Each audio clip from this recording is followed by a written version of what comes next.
That strange light in the sky is one of 1,100 UFO sightings in Canada last year. According to the annual survey released by Ufology Research of Manitoba, there are at least 3 such sightings in the country every day. UFO reports are still a thing. People are reporting them in greater and greater numbers every year.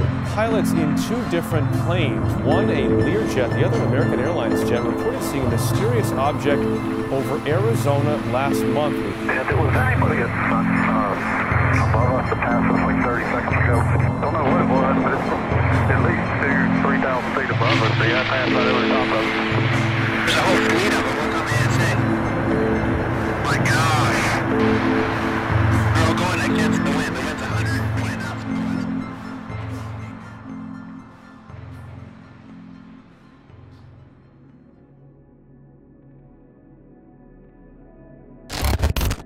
On the 4th of July 1947, William Mac Brazel, a New Mexican rancher, made a discovery that would forever alter the course of history.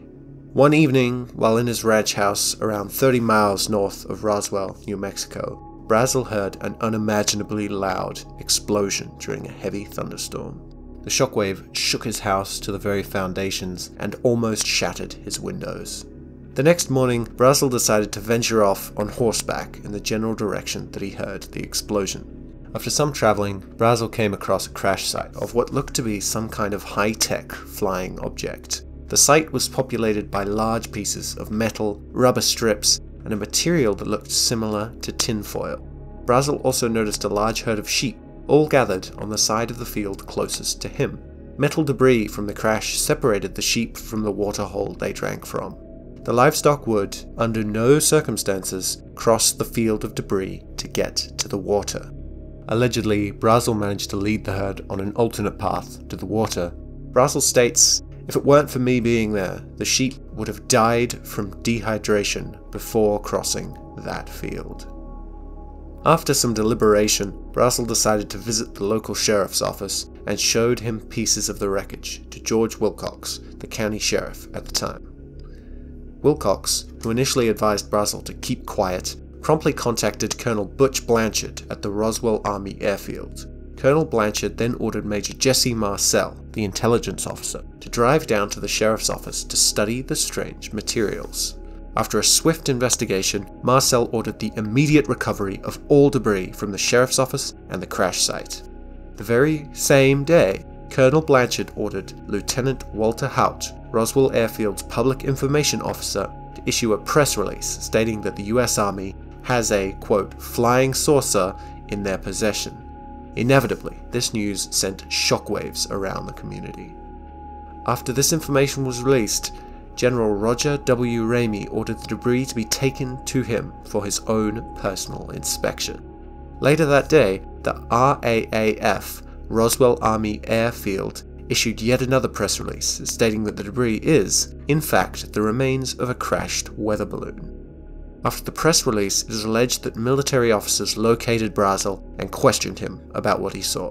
While we will never know the true nature of the conversation that took place, we do know that Brazel was promptly taken to the Roswell Daily Record, where he issued a much revised version of his original story. Brazel stated that the materials he located were simply just rubber strips, tinfoil, and rather tough paper with sticks. With General Ramey's version of the story being backed up by Brazel, the story of Roswell disappears from the headlines for over 30 years. However, in 1978, nuclear physicist and ufologist Stanton Friedman became intrigued by the Roswell Incident and decided to conduct a number of interviews with witnesses. One of the interviews was with none other than Major Jesse Marcel, the only person to escort the wreckage from the crash site. Marcel, who had since retired from the military, claimed that the wreckage was definitively not a weather balloon, and that the original UFO story put forward by Brazel was in fact true. In the interview, Marcel claims all of the materials we picked up were weightless. It felt like you had nothing in your hands. It wasn't any thicker than the foil from a pack of cigarettes. The part that got me was that you couldn't even bend it, you couldn't dent it, and even a sledgehammer would bounce off of it. After this interview, Friedman began to interview more military witnesses, and in the end came to the conclusion that a massive cover-up had transpired in the days following the crash. The accounts provided by Brazel and others propelled Roswell from a forgotten incident to perhaps the most famous UFO case of all time. In 1980, the first book on Roswell was published by esteemed ufologists Charles Berlitz and William Moore. After interviewing over 90 witnesses, Berlitz and Moore claimed that the crash debris found was, in fact, the remains of an alien spacecraft, and that the government carried out a cover-up of historic proportions to counteract the growing hysteria towards flying saucers. A number of books and papers will be released regarding Roswell in the years following this. However, the case never really progressed until 1994, when the US Air Force would release a series of reports that would change how researchers thought about the Roswell incident forever. In 1994, the Air Force stated that there was, in fact, a government cover-up surrounding the events of the Roswell incident. According to the Air Force, the crashed aircraft was a weather balloon. However, it wasn't any average weather balloon. This weather balloon was part of Project Mogul, a top-secret project orchestrated by the Army. Project Mogul involved the detection of ever-so-slight sound waves produced by the intercontinental shock waves of Soviet atomic bomb tests. According to research conducted by the New York Times, the paraphernalia on Project Mogul balloons was massive and consisted of unusual types of materials. To the untrained eye, the reflectors on the balloons would have looked like an alien-like metal. Much to the dismay of the Air Force, these reports did not kill interest in the events of Roswell. In fact, they managed to propel the incident even further into the limelight. In the years following the release of the documents, several books were released disputing the claims made by the Air Force. However, none would present any real evidence or valid points as to why they were disputing the claims. As time wore on, it became harder and harder for Roswell ufologists to find new evidence to publish. There was potential, however, in the deathbed confessions from those men who were originally involved in the events of 1947. In 2007, yet another book on Roswell was published, this time by ufologists Donald Schmitt and Tom Carey. The book prominently featured a document said to be written by Walter Haut, who had issued the Army press releases about the Roswell incident in 1947.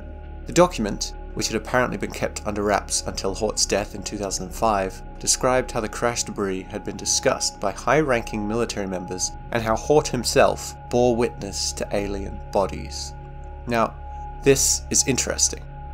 For the public information officer himself, the man responsible for covering up the incident, to come out and say that he saw alien bodies is nothing short of remarkable.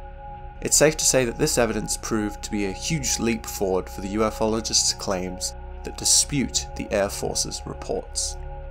Many other attempts to produce fresh evidence have transpired in the years following, although, unfortunately for alien enthusiasts, none have produced any substantial evidence. After all, no solid evidence of extraterrestrials at Roswell has ever been put forth as of yet. In fact, 2 archaeological excavations were carried out at the crash site, but nothing was found of note.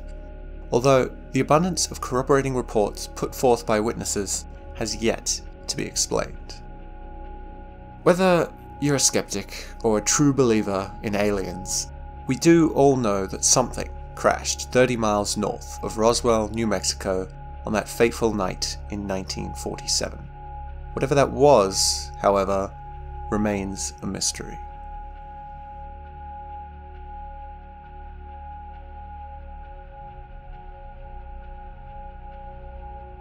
Hi guys, it's the Narrator here. If you enjoyed the video, make sure that you like, and if you want to follow us on more adventures into paranormal and weird things, then subscribe. Thank you very much for watching, and goodbye.